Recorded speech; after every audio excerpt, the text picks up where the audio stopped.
नत्वा सरस्वतीं देवीं शुद्धां पुण्यां करोम्यहं पाणिनीयप्रवेशाय लघुसिद्धान्तकौमुदीं। तो सूत्र आया तुल्यास्य प्रयत्नं सवर्णम, निकाल लो लघु सिद्धांत। तो उसमें आया तालवाद स्थान, हम लोग क्या क्या पढ़ चुके हैं ये बता रहे। तालवाद स्थान माभ्यंतर प्रयत्नश्चेते तद्वयं यस्य येन तुल्यं तन्मितः सवर्ण संगम स्यात् ऋवर्णयोर्मितः सावर्ण्यं वाच्यम। अकु विसर्जन 8 साल 9 साल पहले मैंने इसको लघु सिद्धांत कौमुदी को देखा था पढ़ाई की दृष्टि से। अको विसर्जनीयानां कंठ इजुषाणां तालु ऋतुषाणां मूर्धा लुतुरसानां दन्ताः उपपद्मानीयानां ओष्ठौ यमगणनानां नासिका च एदैतोः कंठतालु ओदवतोः कंठोष्ठं वकारस्य दन्तोष्ठं जिह्वामूली यस्य जिह्वामूलं नासिकानुस्वारस्य यत्नो दुधा आभ्यन्तरो बाह्यश्च। ये सब पढ़ चुके हैं। तत्र आद्या पंचधा स्पृष्टे सत् स्पृष्टे सत् द्विवृत् विवृत् संवृत् भेदात् अस्पृष्टं प्रयत्नं स्पर्शानां ईषत् स्पृष्टं अंतस्थानां ईषत् द्विवृतं ऊष्मणां द्विवृतं स्वराणां ह्रस्वस्य वर्णस्य प्रयोगे संवृतं प्रक्रियादशायां च विवृतमेव। एतच्च सूत्रकारेण ज्ञापितम्। आगे क्या है? बाह्य प्रयत्नस्त्वेकादशधा विवारः संवारः श्वासो नादो घोषो घोषोर्तो प्राणो महाप्राण दातो दातस्मृतश्चेति। खरो विवाराः श्वासा अघोषाश्च हसः संवाराः नादा घोषाश्च वर्गाणां प्रथम तृतीय पंचम यरलावश्चाल्पप्राणाः। ठीक है। अब वर्गाणां द्वितीय, यहाँ से हम लोग को पढ़ना है। वर्गाणां द्वितीय चतुर्थौ सलश्च महाप्राणाः। वर्गों का द्वितीयाक्षर और चतुर्थाक्षर श, श, स, ह, इनका प्राण क्या होता है? महाप्राण होता है। तो वर्गों का द्वितीयाक्षर क्या होगा? कवर्ग, चवर्ग, टवर्ग, तवर्ग और पवर्ग, इतने वर्ग होते हैं। वर्ग कितने हैं? 5 वर्ग। उसका द्वितीयाक्षर कौन हुआ? कवर्ग का द्वितीयाक्षर ख, चवर्ग का द्वितीयाक्षर छ, टवर्ग का द्वितीयाक्षर ठ, तवर्ग का द्वितीयाक्षर थ, पवर्ग का द्वितीयाक्षर फ। और चतुर्थाक्षर कवर्ग का चतुर्थाक्षर घ, चवर्ग का चतुर्थाक्षर झ, टवर्ग का चतुर्थाक्षर ढ, तवर्ग का चतुर्थाक्षर ध, पवर्ग का चतुर्थाक्षर भ। मतलब ख, घ, छ, झ, ठ, ढ, थ, ध, फ, भ। तो पहले चतुर्थाक्षर द्वितीयाक्षर की गणना करेंगे तो द्वितीयाक्षर कौन कौन होगा? ख, छ, ठ, थ, फ। और चतुर्थाक्षर कौन होगा? घ, झ, ढ, ध, भ। ठीक है। और श, श, स, ह, इनके कौन से प्राण होते हैं? महाप्राण होते हैं। मतलब ख, छ, ठ, थ, फ, घ, झ, ढ, ध, भ, श, श, स, ह, ये महाप्राण निष्ठ होते हैं। अक्क, अक्ख इति कथाभ्यां प्रागर्थ विसर्ग सदृशो जिह्वा मूलीयो पद्मानीयः। स्वामी जी, ये जो निशान बना रहता है इसका मतलब क्या है? तो क और ख से पहले जो आधा विसर्ग, हमारे यहाँ सब दाल भात हो जाता है। देखो, तो जब बड़ा बड़ा गोल करेंगे ऊपर और नीचे विसर्ग की तरह और आधा आधा काट देंगे तो जिह्वा मूली और पद्मानी हो जाएगा। यदि वो अर्ध विसर्ग का ख से पहले हो तो वो जिह्वा मूली होगा। प फ से पहले हो तो उसी विसर्ग का नाम उपपद्मानीय पड़ जाता है। क्या लिखा? पढ़ो।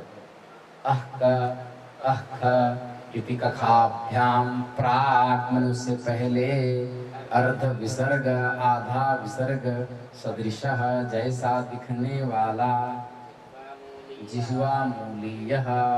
अहप इति पभाभ्याम प से पहले जो प्राग अर्ध विसर्ग सदृशो आधा विसर्ग के जैसा दिखने वाला वो उपपद्मानीय कहलाता है। कुछ है इसमें? व्याकरण सबसे धरती का सरल ग्रंथ है। आगे देखिए। समझ में नहीं, समझाना वाले को आना चाहिए। अम अह इत्यचः परावनुस्वार विसर्गौ, अ के ऊपर बिंदु है, ऐसा हमको देखो, ऐसा बिंदु यदि अ ई उ री री ए ओ ऐ औ के ऊपर रहेगा, उस बिंदु को अनुस्वार कहते हैं।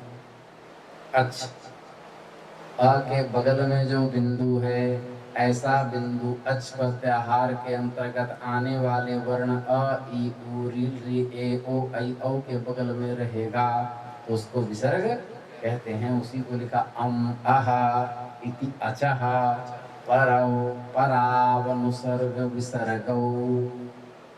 समझ गए? फिर सूत्र है अणुदित सवर्णस्य चा प्रत्ययः, ये संज्ञा सूत्र है, सवर्ण का ग्रहण करवाता है।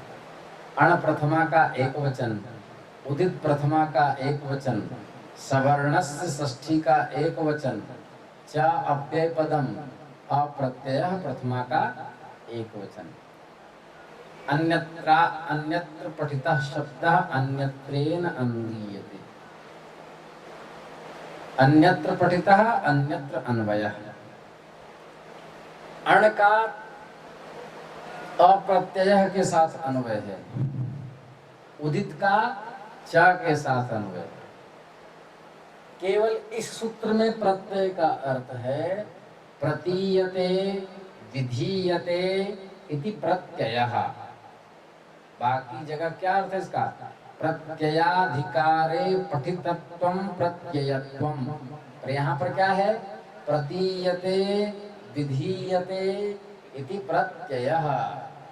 जिसका विधान किया जाता है उसे प्रत्यय कहते हैं। इस सिद्धांत के अनुसार, यद्यपि इको यणचि में ऐसा नहीं होगा, पर समझाने के लिए, इस सिद्धांत के अनुसार इको यणचि, इक के स्थान पर यण होता है, तो विधान किसका हुआ? यण का। तो यण क्या हो गया? प्रत्यय। जिसका विधान किया जाता है उसको प्रत्यय कहते हैं। तो उसी को हिंदी में विधीयमान कहते हैं, विधान किया जाने वाला। और जिसका विधान नहीं किया जाता है उसको अप्रत्यय कहते हैं, मतलब अविधीयमान। समझ में आ गया? ठीक। च का अन्वय क्यों किया? चकारा। तो अब चलते हैं। च के बल से स्वम रूपम शब्दस्या, शब्द संज्ञा सूत्र से स्वम की अनुवृत्ति आएगी। एक नियम है अर्थवशात् विभक्तेर विपरिणामः। इस नियम से अर्थ के वश में पड़कर विभक्ति विपरिणित हो जाती है, तो स्वम स्वस्य में बदल जाएगी। माने स्वम प्रथमा में है, वह षष्ठी हो जाएगी, स्वस्य। तो क्या हुआ? इसको आगे समझ। समास हुआ उत माने हरस्व उवर्णः इति यस्मात् स उदित। यहाँ कौन समास हुआ? बहुव्रीहि समास हुआ। प्रतीयते विधीयते इति प्रत्ययः। प्रतिपूर्वक,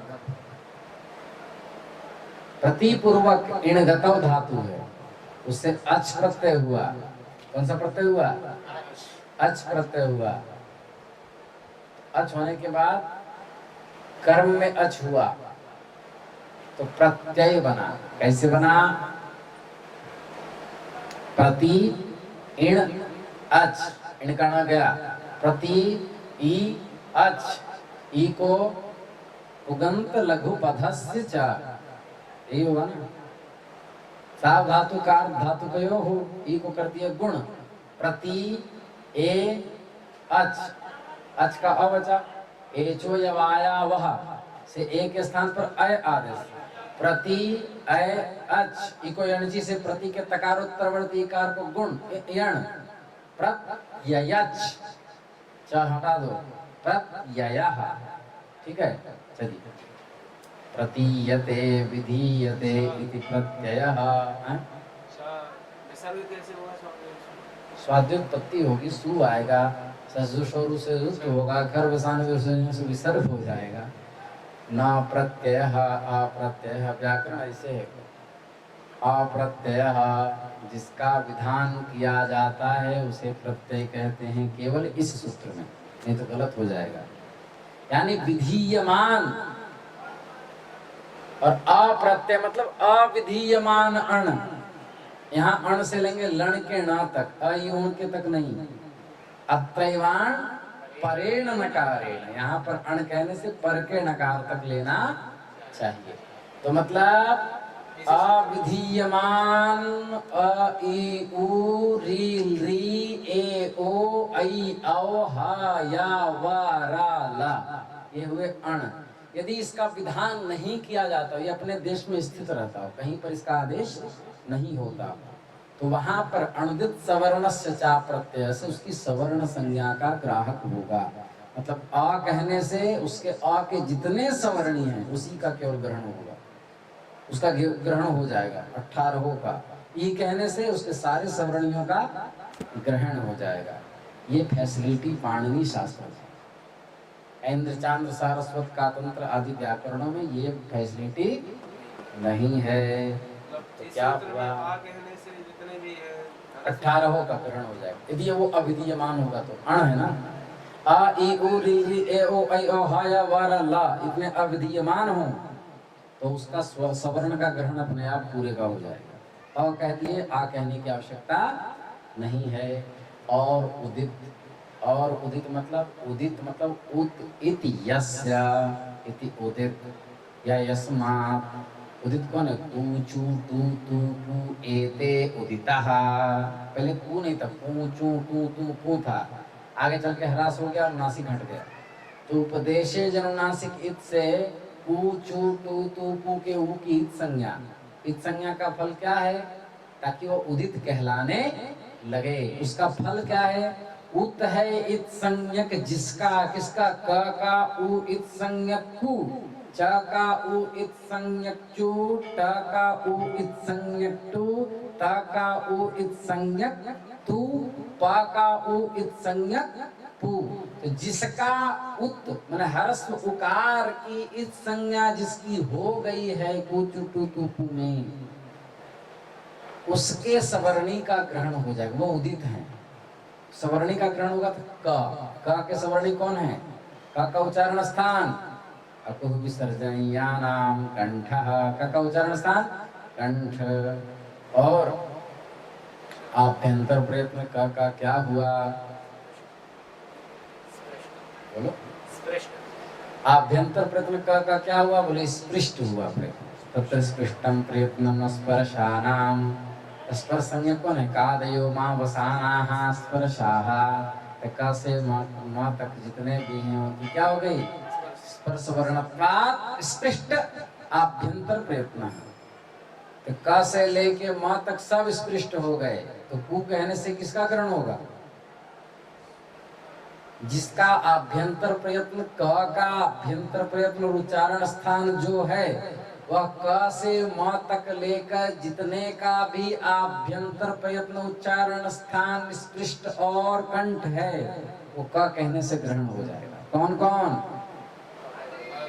क ख ग घ ल, च नहीं होगा क्योंकि चुषानाम तालु, उसका उच्चारण स्थान तालु क से म के अंदर जो क ख ग घ ङ है उसका ग्रहण हो जाएगा। चू ऊ चू, चू चू में उ इत संज्ञक इसलिए चू हुआ। चू कहने से किसका ग्रहण होगा, च छ ज झ या,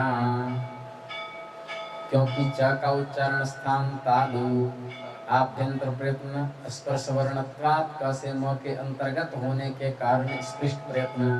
तो जिसका भी उच्चारण स्थान तालु, जिसका भी आभ्यंतर प्रयत्न स्पृष्ट होगा वो च से ग्रहण हो जाएगा। च के सवर्णी चा छा जा जा या, ट के सवर्णी टा ठा डा डा ना, त के सवर्णी ता था दा दा ना, प के सवर्णी प फ ब भ म।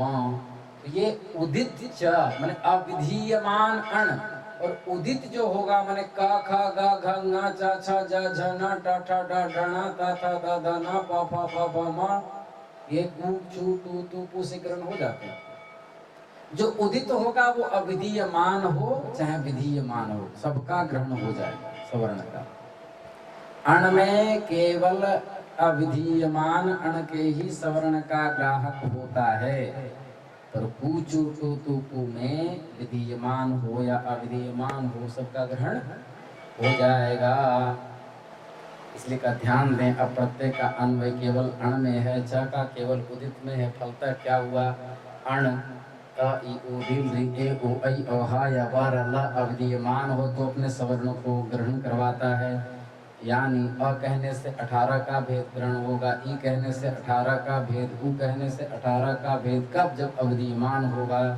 किंतु ऊंचू टू तो कोई उदित है, क्योंकि इनके ऊ की इत संज्ञा उपदेश अनुनासिक सूत्र से होती है। च का अन्वय उदित में होने से, अप्रत्यय का अन्वय उदित में नहीं हुआ, अप्रत्यय का अन्वय हुआ अण में। अप्रत्यय मतलब, प्रत्यय मतलब विधीयमान, अप्रत्यय मतलब अविधीयमान अण, और उदित का अन्वय च के साथ और उदित, और उदित मतलब विधीयमान भी हो अविधीयमान भी हो, वो अपने सवर्णों का ग्रहण करवाएगा। बाद में इसे विस्तार से समझ लेना। तो करवाएगा तो क्या होगा, क्या होगा, चो हो कुह सूत्र है इसका उदाहरण।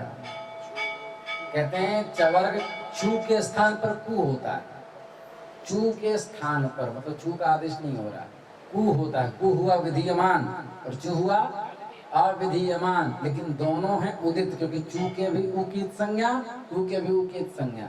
तो चू से भी च छ ज झ यहाँ का ग्रहण हो जाएगा, कु से भी क ख ग घ ङ का ग्रहण हो जाएगा, क्योंकि उदित में अविधीयमान विधीयमान का शर्त नहीं है। तो अत्र अत्रैवाण परेण नकारेण, यहाँ अण कहने से अ ई उ ही नहीं अपितु अ से लेकर लण तक ग्रहण होगा। आगे क्या लिखा, ऋकारस्त्रिंशतः, ऋ कहने से 30 का ग्रहण होगा। क्यों, ऋ कहने से 30 का ग्रहण क्यों होगा, बोले ऋ का 18 भेद हुआ, हरस्व उदात, हरस्व अनुदात, हरस्व स्वरित, दीर्घ उदात, दीर्घ अनुदात, दीर्घ स्वरित, प्लुत उदात, प्लुत अनुदात, प्लुत स्वरित का अनुनासिक अनुनासिक भेद हुआ। तो ऋ कहने से कितने का ग्रहण हुआ, 18 का, 18 हो गए। और ऋ वर्णयोर मिथ सावर्ण्यम वाच्यम, ऋ और ऋ में सवर्ण है, सवर्ण है कि नहीं, महर्षि कात्यायन के प्रतिज्ञानुसार ऋ और ऋ में सवर्णता है। तो इससे क्या हुआ, ऋ कहने से ऋ वर्णस्य द्वादशतस्य दीर्घाभावात्, ऋ में दीर्घ का अभाव होता है, मतलब उसका ह्रस्व और प्लुत होता है। दीर्घ नहीं होगा तो मतलब दीर्घ उदात अनुनासिक, दीर्घ उदात अनुनासिक, दीर्घ अनुदात अनुनासिक, दीर्घ अनुदात अनुनासिक, दीर्घ स्वरित अनुनासिक, दीर्घ स्वरित अनुनासिक, ये 6 भेद नहीं होंगे। तो कौन होगा, हरस्व उदात, हरस्व अनुदात, हरस्व स्वरित, प्लुत उदात, प्लुत अनुदात, प्लुत स्वरित का अनुनासिक अनुनासिक भेद होगा। मतलब 6 6 12, ऋ का 12 और ऋ का 18। तो ऋ कहने मात्र से 18 12 30 का ग्रहण हो जाएगा। ऋकारस्त्रिंशतः। आगे स्वामी जी, ऋ के साथ ऋ का जो हाँ जुड़ा हुआ है सवर्ण होने के कारण, हाँ आगे सवर्ण पूछेगा कैसे सवर्ण हुआ, तो वार्तिक बोलेंगे ऋ वर्णयोर मिथा सावर्ण्यम वाच्यम। आगे एचोद्वादशानाम, ए ओ ऐ औ, इसमें ह्रस्व का अभाव है, दीर्घ होता है प्लुत होता है, ठीक है इनका। तो दीर्घ उदात अनुनासिक, दीर्घ उदात अनुनासिक, दीर्घ अनुदात अनुनासिक, दीर्घ अनुदात अनुनासिक, दीर्घ स्वरित अनुनासिक, दीर्घ स्वरित अनुनासिक, प्लुत उदात अनुनासिक, प्लुत उदात अनुनासिक, प्लुत अनुदात अनुनासिक, प्लुत अनुदात अनुनासिक, प्लुत स्वरित अनुनासिक, प्लुत स्वरित अनुनासिक, ये हुए 12। इसमें ह्रस्व नहीं होगा। तो ए कहने से उसके 12 भेद का ग्रहण, ओ कहने से 12 भेद का ग्रहण, ऐ कहने से 12 भेद का ग्रहण, औ कहने से 12 भेद का ग्रहण हो जाएगा। आगे अनुनासिक, इसको कल बताएंगे। नत्वा सरस्वतीं देवीं शुद्धां पुण्यां करुणहं पाणिनीय प्रवेशाय लघु सिद्धांत कौमुदी।